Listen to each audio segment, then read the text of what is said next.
Chapter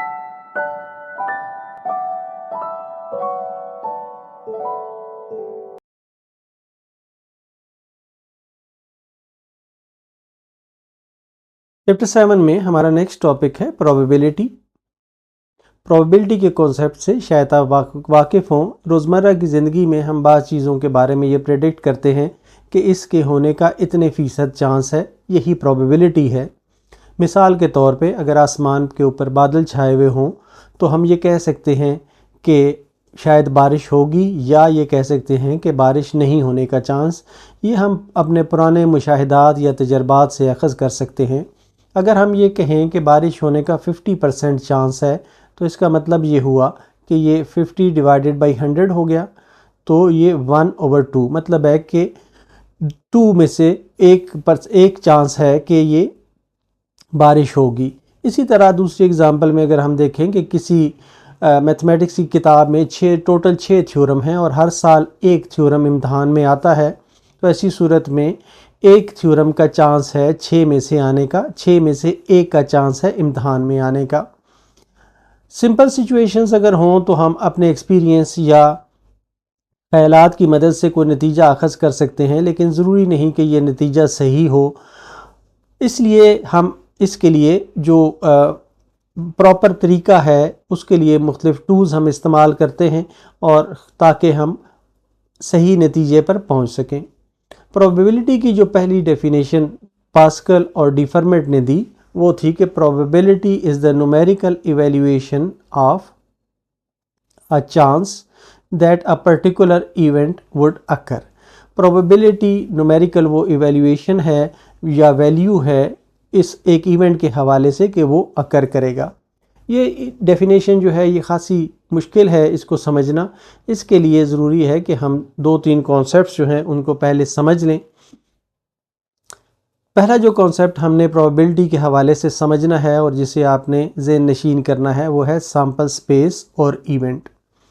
अगर हमारे पास कोई एक्सपेरिमेंट हो और उस एक्सपेरिमेंट के जितने भी पॉसिबल आउटकम्स हों उसको हम सेट एस में डिनोट करेंगे और इसको हम कहेंगे कि ये सैंपल स्पेस है। मिसाल के तौर पे अगर हम एक सिक्का है उसको टॉस करें, जैसे हम मैच शुरू होने से पहले सिक्के को टॉस करते हैं, तो ऐसी सूरत में जो हमारे पास पॉसिबल आउटकम्स हो सकते हैं, सिक्के के हवाले से आपको पता है कि इसकी एक साइड को हम हेड कहते हैं, दूसरी साइड को टेल कहते हैं।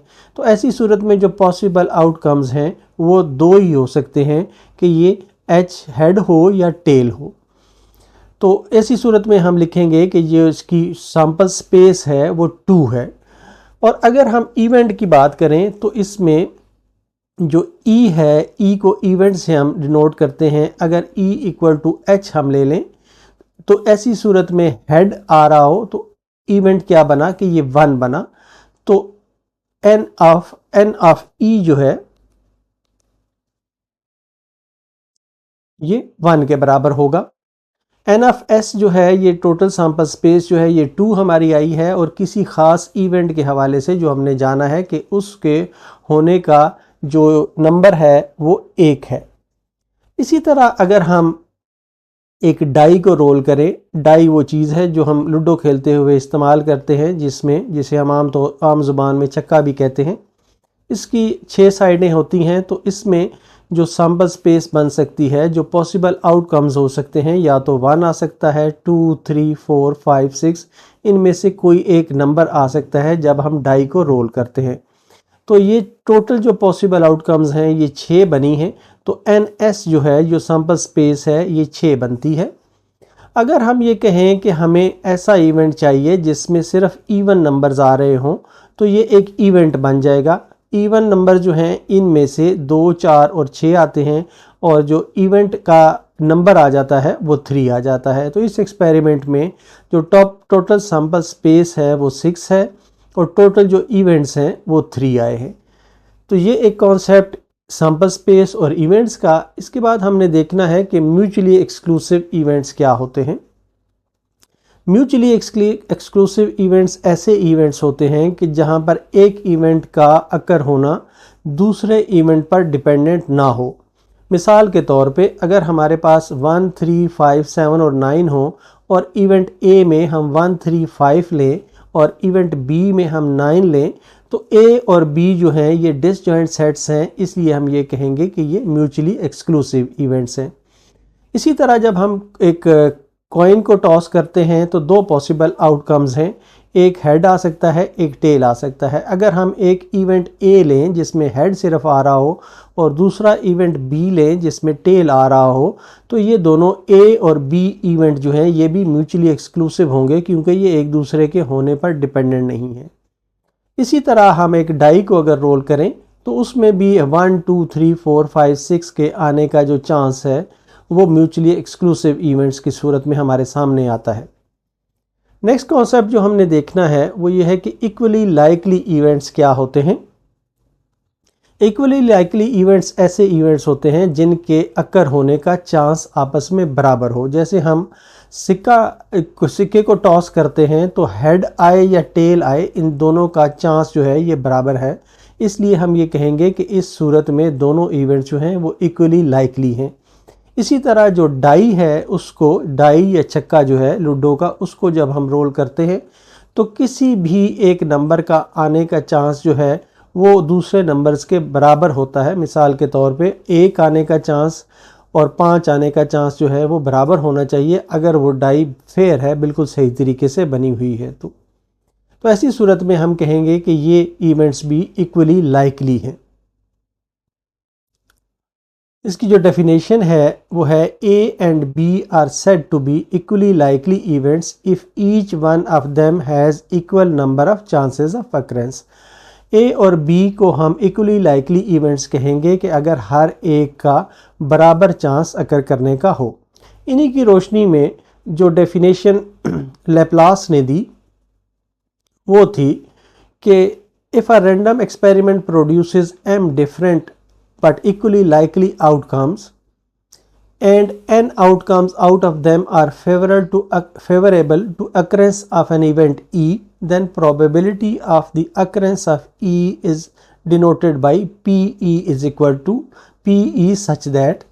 अब इसमें जो टोटल हमारी सैम्पल स्पेस है वो m है और जो इवेंट्स हैं वो n है, इसलिए इस जो E की प्रोबेबिलिटी है वो उसने कहा कि n/m होगी।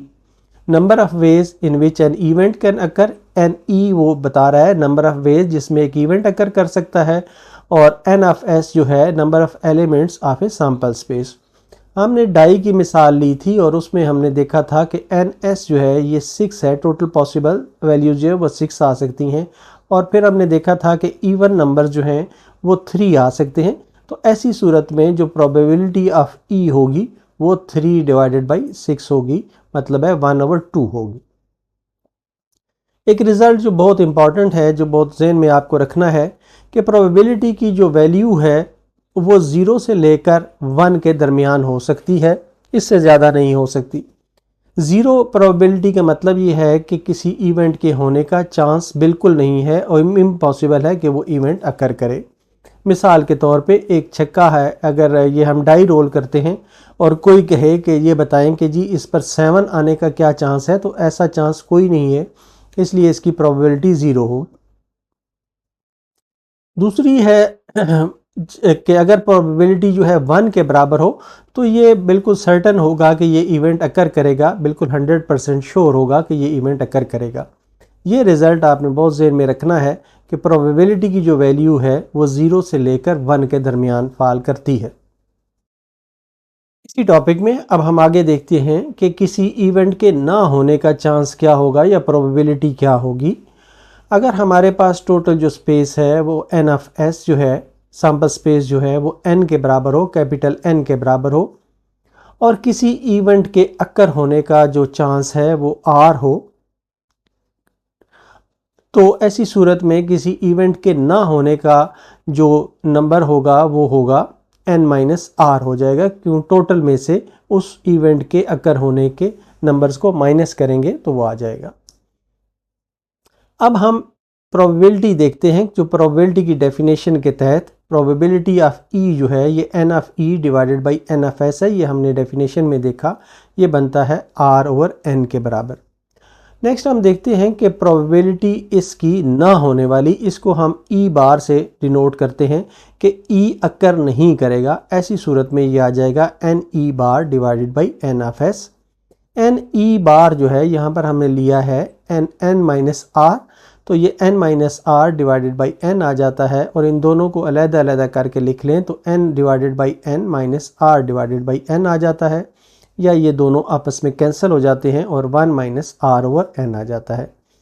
अब ये जो रिज़ल्ट है ये हमने यहाँ पर देखा है कि ये प्रोबेबिलिटी ऑफ ई के बराबर है, तो प्रोबेबिलिटी ऑफ ई बार जो है ये इक्वल टू होगी 1 माइनस प्रोबेबिलिटी ऑफ ई।